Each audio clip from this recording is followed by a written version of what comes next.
Do you think with that, if people are feeling stressed, that they may not use their emotional intelligence to show that, but their actions may do that. So they may start making more mistakes. They may start doing things that are detrimental to their health. They may start, as I say, start making more typos, but not owning up to it, not taking accountability for it, because they're feeling so emotionally charged and so emotionally stressed, but they're not using their emotional intelligence because they go into panic mode.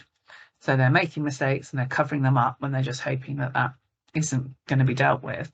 Then what happens on the other side of that when it is dealt with? How should one use one's emotional intelligence to combat that? I'm not quite sure. I don't know how you feel, but I know when I'm getting overloaded with emotions, maybe anger, sadness, whatever it might be, frustration, then I'm becoming less emotionally engaged. And I could imagine that has maybe to do, and I'm not an expert in this, but I might have to do with protecting my inner self and my identity. So it might be an issue around I needing to not listen to other people because I need to protect myself and my sense of self. So I could imagine that, and I'm sorry, like I said, I'm not an expert in this, but I could imagine that we do it for good reason, that we stop listening to each other and accepting that. Don't give people advice who are angry or upset. You need to give them support. That feeds into this idea of, actually people want to be safe, not we want to be safe. I want to be safe, not being told that I made spelling mistakes. I want someone to say, just, it's okay. Just take a nap. It's 3 o'clock. Or whatever it might be. You're dyslexic. That's fine. Just chill. Or breathe, or whatever method that might be. I've read once on negotiation, and this guy suggested that if you're in negotiation and the side becomes, your counter side becomes emotionally charged, you can only engage with that on an emotional level. You can't engage with them on a logical level. You can't say, oh, well, you said earlier on that, and you just fuel the sense of stress and the need to protect oneself. So I guess you could do a lot to tune yourself into the kind of emotional level of others. Maybe it goes back to the intent of really wanting to know what others feel, where they are, and be there, because relationships are important. That leads into my next question, which is all around about within the candidate journey and the candidate experience and the client. Quite often the client would expect an assessment done from the candidate. What role do you think that assessment has for the client and the candidate? And do you think that emotional intelligence can be assessed through some kind of psychometric testing? Well, we have been bombarded with the Myers-Briggs assessment tools and the DISC tools and any others, and I guess it feeds the non-really listening to each other, because we create an assessment tool again to try to get to an answer and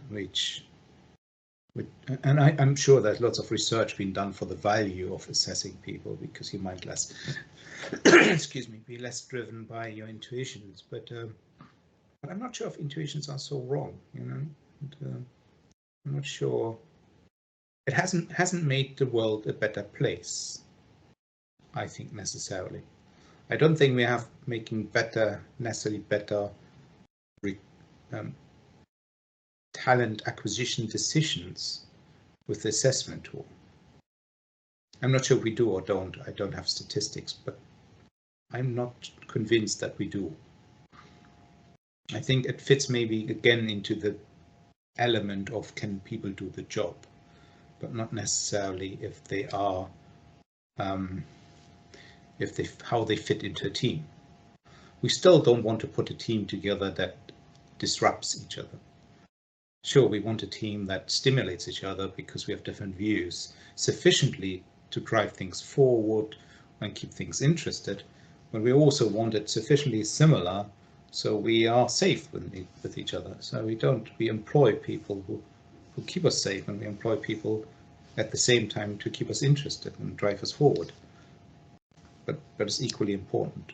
And maybe the tests, I don't know if I've seen the test about teams when the DISC profiling has been done on teams, and they say, oh, now you understand your team member because she is really detailed. And it didn't make the person who is non-detailed more empathetic to it. They still are frustrated with each other, and then you say, oh, well, we give you a result, now you shouldn't be frustrated. Then we'll be just saying you don't have these emotions and feel the feelings you feel. And I don't know if that really works. And I'm not totally bored on it, but I understand it creates also an awareness that might be useful. It's really interesting you brought up DISC profiling.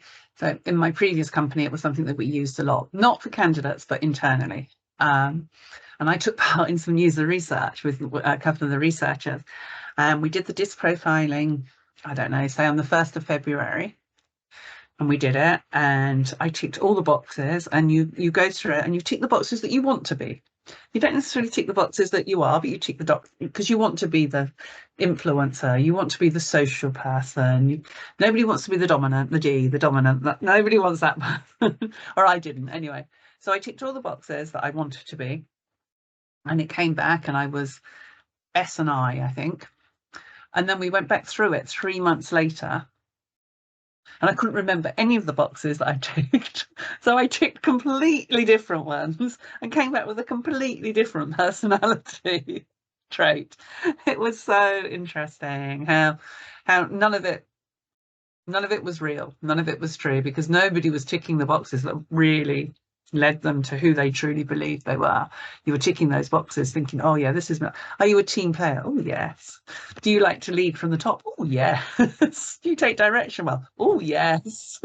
I like to lead from the top, but I'm not dominant. Yeah. Okay.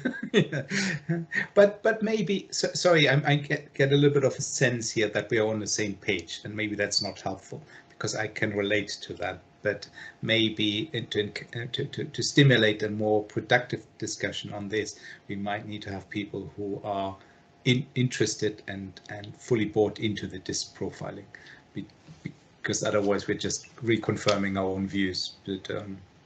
But yeah, there must be something in it. Otherwise, all these organizations wouldn't have apply it into their recruitment and management processes. Yeah, it was interesting. It was for management processes. It was as you were promoted, you had to take part in it. Do you think that then these profiling tools like DISC and Myers-Briggs, that they and disempower us to really own our intuition? Is it something? Is it a shortcut out of thinking about how we feel towards each other, because we got a result that tells us that's how it should be? Is it a shortcut? Is it a way out? I think it could be. I also think, what happens to this DISC profile? I've done 3 at my previous company. I got promoted. I got what I wanted from it. But where am I measured against my DISC profile throughout my career? I was never measured against it. I did it because it was part of what we had to do to become a manager, to have a team underneath you. So you do the DISC profiling. They send you on a course online. They send you on an online course. You do it. And then, as I say, and then what happens to it? Am I measured against it? Am I constantly measured against whether or not I'm INS, or am I moving over to D because I'm taking on more managerial responsibilities, so I'm becoming more of a dominant, or am I still in that influential social group? I never understood I didn't understand what could be achieved by it, but I didn't understand what where it went in the cloud, and then how you measured against it, you know? Is it just another tick box? And I would think, Maybe I would think, now with AI, it all comes back in a few years' time. yes. Suddenly I'll type something in and my name will come up on LinkedIn with all of these different disc profiles that I've Yeah. got. Yeah. I think I'm every one. I think I'm D, I, S, and C. She doesn't know what she is. Yeah. But that's interesting you're saying that, because I do experience people being different as they go through their career, as their life priorities change. So I can see people being quite dominant as particularly men, or even or women. I don't know if it's gender related, before they have a family, and who then become maybe much more open to different views because they have the experience of having to manage their family at home or young children, and maybe their purpose changes because they see, first time in their life, there's someone who needs you unconditional. I think maybe, and as you get older, as people get older, more experience, maybe less agile, maybe it shifts. People, well, I don't know. Maybe you can't have a disc profile once, and then that's it. That's who you are. Maybe it's much more diverse. And if that's the case, then why do we do it in the first place? Then why don't we just go, actually, how do you feel today? How does your world, Sarah, looks like today? And being interested in it, not just saying it because it's a nice thing to say, or HR told you you should say that.